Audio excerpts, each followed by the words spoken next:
السلام علیکم ورحمۃ اللہ وبرکاتہ۔ اگلے نئے ٹیوٹوریل کے ساتھ آپ کے سامنے حاضر ہیں۔ فارمولہ ایڈ کرنا، اس کو ہم نے یہاں سے فارمولہ بک نسخہ جات کے فارمولے سے کلک کر کے آئے ہیں۔ اس جگہ پہ یہاں ہمارے 3 بٹن میسر ہیں، نسخہ کے اجزاء و فارمولہ شامل کرنے کے لیے، نسخہ کے اجزاء و تفصیل دیکھنے کے لیے، جو کہ آپ کے آلریڈی اس کے اندر انٹرڈ جو فارمولے ہیں وہ آپ دیکھ سکتے ہیں۔ یہاں پر آپ جس کو کلک کریں گے اس کے متعلق تمام تفصیل آپ کے سامنے آ گئی۔ مثلا اچار قلب، تو اس کے کیا کیا اجزاء ہیں، اس کو کس ترکیب سے یہاں تیار کیا جاتا ہے، ڈسپلے ہو جائے گا، اس کے فوائد یہاں پر درج ہو جائیں گے۔ ساتھ ساتھ میں دیگر ہدایت اگر کوئی ہیں تو وہ ڈسپلے ہو رہی ہیں۔ یہ کہاں سے یہ نسخہ لیا گیا، تو یہ حوالہ کتاب مثال طب صابر صفحہ نمبر 157، جو کہ حکیم مبشر علیہ الحسن صاحب کی کتاب ہے، وہاں سے اس نسخے کو لیا گیا۔ اور اس دوا کی کتنی مقدار اور اس کو کیسے دیا جائے، اس نسخے کا کیا مزاج ہے، یہ آپ کے سامنے ہے۔ اور یہی معلومات آپ نے بھی ایڈ کرنی ہے۔ جب آپ کوئی نسخہ ایڈ کرنا چاہیں گے تو اسی ترکیب کے اعتبار سے تمام معلومات دیں، تاکہ جب آپ دوبارہ دیکھیں یا کوئی شخص دیکھے تو وہ اس سے خاطر کا فائدہ حاصل کر سکے اور آپ کو بھی بار بار کوئی چیز ڈھونڈنی نہ پڑے۔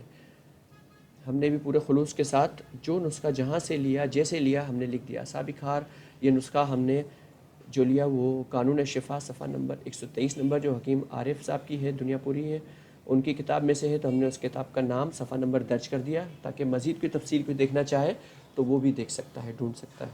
اور یہ تمام معلومات ہم اس لیے بھی دیتے ہیں کہ تاکہ جب آپ سرچ میں جاتے ہیں، مثال کے طور پہ آپ چاہتے ہیں قانون شفا کے تمام نسخے دیکھنا، تو آپ جب وہاں قانون شفا کے نسخے ٹائپ کریں گے تو قانون شفا کے نام سے جتنے نسخے درج ہیں وہ سب آپ کے سامنے ڈسپلے ہو جائیں گے۔ یہ خوبی ہے۔ اگر اسابق خار کوئی اور بھی بنا رہا ہے یا آپ نے اس نسخے میں ترکیب میں کوئی تبدیلی کی ہے تو آپ رومن ہندسے میں آگے 1 یا 2 یا 3 یا 4 جو بھی درج کریں گے تو وہ درج ہو جائے گا، پھر آپ باقی معلومات بھی لکھ سکتے ہیں۔ اور اگر یہ نسخہ آپ ورک شیٹ میں کاپی کرنا چاہتے ہیں، مثال کے طور پہ آپ نے اس بٹن کو دبایا، اس کو آپ نے کلک کر دیا، تو اب یہ اسابق خار آپ کے ایکسل پروگرام کے مخصوص ورک شیٹ جس کا نام نسخہ ہے میں اس کا فارمولہ کاپی ہو گیا۔ اب آپ کوئی اور بھی اس کے اندر ایڈ کرنا چاہتے ہیں، مثال کے طور پہ اکسیر 3، اس کو بھی آپ چاہتے ہیں کہ وہاں پر درج ہو جائے تو آپ اس کو پھر کر دیں تو یہ نسخہ بھی کاپی ہو گیا۔ اس طرح سے آپ کوئی بھی اور نسخہ دیکھنا چاہتے ہیں جس کے بارے میں تفصیل ہے، حبوب مدر ہیز، اگر یہ بھی آپ دیکھنا چاہتے ہیں تو یہ بھی۔ اب ہم نے 3 ادویات ہم نے کاپی کی ہیں، اب ہم دیکھتے ہیں کہ وہاں یہ کاپی ہوئی ہے کہ نہیں۔ کلک کیا، اسابق خار، اکسیر 3، حبوب مدر ہیز، یہ 2 نمبر نسخہ ہے، یہ تینوں آگے اپنے اجزاء اور فوائد کے اعتبار سے۔ یہ اس لیے کیا جاتا ہے کہ بعض اوقات آپ نسخے بنا رہے ہوتے ہیں تو آپ مارکیٹ سے ادویات خریدنے کے لیے جا رہے ہوتے ہیں، تو آپ ان نسخوں کو اس طرح سے کاپی کر لیں، اس کا پرنٹ آؤٹ نکال لیں تاکہ آپ کو پتہ رہے کہ آپ نے کون سا نسخہ نکالا تھا اور کس فوائد کا حامل تھا، کس لیے نکالا تھا، یہ آپ کے سامنے آ گئے۔ اگر اس اسکرین کو آپ کلیئر کرنا چاہتے ہیں اس تمام معلومات کو تو کلیئر دس پیج کا بٹن دبائیں گے تو یہ معلومات کلیئر ہو گئیں۔ گو ٹو مین پینل، جس کو ہم کلک کریں گے تو ہم اپنے اس مین پینل میں دوبارہ آ گئے، اور دوبارہ اگر ہمیں فارمولہ بک کے اندر جانا ہے تو ہم یہاں آ گئے۔ یہاں سے ہم نے کوئی بھی چیز سلیکٹ کی تھی وہ درج ہو گئی ہمارے پاس۔ یہاں سے ایگزٹ کا بٹن دبائیں گے تو دوبارہ یہاں آ گئے، پھر فارمولہ بک کا بٹن دبائیں گے تو ہم یہاں پر آ گئے۔ اب ہم کوئی فارمولہ ایڈ کرنا چاہتے ہیں تو ہم یہاں سے جو اس پروگرام کے اندر مختلف ادویات کے نام جو درج ہیں، یہ اس لیے ہم درج کرتے ہیں تاکہ اگر آپ نیا نام جب درج کریں گے جو اس لسٹ میں شامل نہیں ہوگا تو پہلے وہ اس نام کو درج کروائے گا، یا آپ یہاں سے بھی اس نام کو یہاں پہلے آ کے درج کر لیں۔ درج کرنے کا فائدہ یہ ہوتا ہے کہ بار بار اسپیلنگ نئی نہیں آئے گی، ایک ہی اسپیلنگ چلتی رہے گی۔ جیسے ہم نے اس پروگرام کے اندر ملین 1، ملین 2، ملین 3، اکسیر 4، اکسیر 5 اس طرح سے ترتیب سے دیا ہے، تو اب بعض لوگ کریں کہ 4 اکسیر یا 4 ملین، تو وہ پھر 2 الگ الگ دوائیاں تصور ہو جائیں گی۔ لہٰذا اس کانفلکٹ سے بچنے کے لیے جو ایک نام پہلے یا مزاج کے اعتبار سے درج کر دیا جائے گا وہی نام دوبارہ چلتا رہے۔ فارمولہ بک میں گئے، اب ہم نے یہاں پر دیکھتے ہیں آب شفا۔ آب شفا کو جیسے ہی ہم نے کلک کیا تو ہمارے سامنے آ گیا کہ اس دوا کا فارمولہ اس پروگرام میں پہلے سے موجود ہے۔ اگر اس دوا کا نیا فارمولہ درج کرنا ہے تو دوا کے نام کے آگے نمبر یا کوئی علامت یا کوئی اضافہ کر دیں۔ اس سے یہ فائدہ حاصل ہوتا ہے کہ تاکہ آپ ایک ہی دوائی کے الگ الگ فارمولے انٹر نہ کر لیں۔ اسکپ کا بٹن دبائیں گے تو ہم یہاں سے اسکپ ہو گئے۔ اب کوئی اور دوائی ہم اطریف الزمانی دیکھتے ہیں۔ اطریف الزمانی کے متعلق چونکہ اس میں کوئی چیز درج نہیں ہے لہٰذا ہمارے سامنے کوئی چیز ڈسپلے نہیں ہوئی۔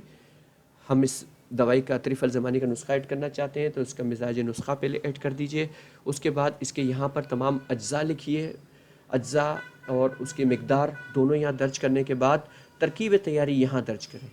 پھر اس نسخے کے فوائد یا اس کو کن کن نسخوں کے ساتھ استعمال کیا جا سکتا ہے یا کن نسخوں کے ساتھ استعمال نہ کرنا چاہیے، اس طرح کی کوئی معلومات آپ جو لکھنا چاہتے ہیں وہ یہاں درج کیجئے. اس کے بعد اس دوا کی فی خوراک مقدار، یعنی ایک وقت میں کم از کم کتنی مقدار دی جائے. اگر آپ نے کوئی کیپسول کے اجزاء درج کی ہیں تو آپ لکھ دیں کہ 1 کیپسول یا 2 کیپسول یا 500 ملی گرام. یا اگر آپ نے حب نخودی بنائی ہوئی ہے تو نخودی گولی 1 2 یا 3 یا 4 جو بھی لکھ لیں. یا اگر آپ نے صفوف لکھا ہے کہ 1 رتی 2 رتی 4 رتی 1 گرام 2 گرام 5 گرام اس طرح سے لکھ دیں. پھر اس کو ایک دن میں کتنی مرتبہ دینا ہے، ایک دن میں 3 مرتبہ 4 مرتبہ صبح و شام یا ایک ہی مرتبہ دینا ہے وہ درج کر دیں. پھر یہ دوائی کس اوقات میں دینی مناسب ہے، یعنی خالی پیٹ دینا ہے، کھانے کے ساتھ دیں، کسی بھی وقت دے سکتے ہیں حسب موقع و ضرورت. تو یہاں سے آپ اس آپشن کو منتخب کر لیجئے تاکہ اس وقت بھی بچتا ہے اور بار بار آپ کو ٹائپ نہیں کرنا پڑتا. دیگر ہدایات کوئی ہیں، مثال کے طور پہ یہ دوائی دودھ کے ساتھ کھانی چاہیے یا پانی کے ساتھ یا کسی مدرکے کے ساتھ ہدایت آپ دینا چاہتے ہیں تو وہ یہاں لکھ کر کے پھر یہ آپ نے نسخہ کہاں سے لیا، آپ کی اپنی ذاتی بیات سے لیا تو یہاں کلک کر لیں، ذاتی بیات ہو جائے گا. اگر آپ نے کسی کتاب میں سے اس نسخے کو لکھا ہے یا کسی طبیب سے حکیم سے لیا ہے تو اس کا نام آپ منتخب کر لیں اور یہاں پر صفحہ نمبر اگر کتاب ہے تو صفحہ نمبر لکھ لیں اور ذاتی بیات سے ہے تو اس کا صفحہ نمبر لکھ دیں ورنہ 0 کر دیں. اگر آپ نے کسی حکیم سے لیا ہے تو یہاں 0 کر دیں یا اس کا جس ترتیب سے آپ نے نسخہ نمبر 1 2 3 4 لیا ہے تو وہ لکھ لیں. جو آپ کو سہولت ہو وہ لکھ کے ایڈ ان فارماکوپیا کا بٹن دبائیں گے تو یہاں درج تمام معلومات فارماکوپیا جو آپ بار بار دیکھتے ہیں اس کے اندر مکمل معلومات کے ساتھ درج ہو جائے گی. کینسل کا بٹن دبائیں گے تو ہم اس پروگرام سے کینسل ہو کے باہر آ گئے. اس کے ساتھ اجازت لیتے ہیں آپ سے، انشاءاللہ اگلے ٹیوٹوریل کے ساتھ پھر آپ کے سامنے حاضر ہوتے ہیں. اس وقت تک کے لیے السلام علیکم ورحمۃ اللہ.